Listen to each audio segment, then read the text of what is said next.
Welcome to my channel and please like and subscribe my channel. आज हम पढ़ेंगे उन फ्रूट के बारे में जो सर्दी के मौसम में पैदा होते हैं।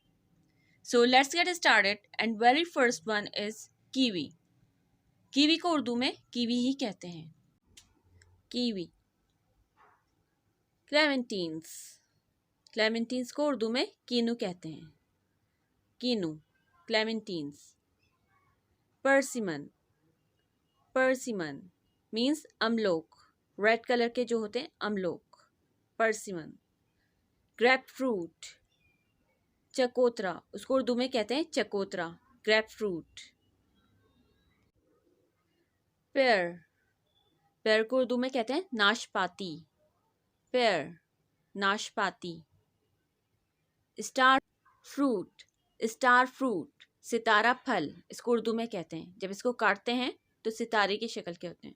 क्विंस, क्विंस को उर्दू में सफरजल कहा जाता है।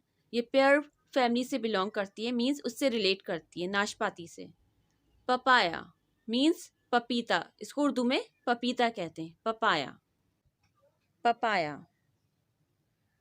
पॉमीग्रेनेट, पॉमीग्रेनेट, इसको उर्दू में अनार कहते हैं, अनार।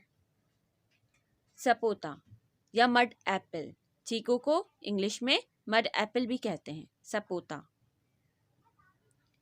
ऑरेंज, इसको उर्दू में नारंगी कहते हैं, ऑरेंज। एप्पल मीन्स सेब, एप्पल। बनाना, उसको उर्दू में केला कहते हैं, बनाना। कस्टर्ड एप्पल मीन्स शरीफा, इसको उर्दू में शरीफा कहते हैं, कस्टर्ड एप्पल। Thank you.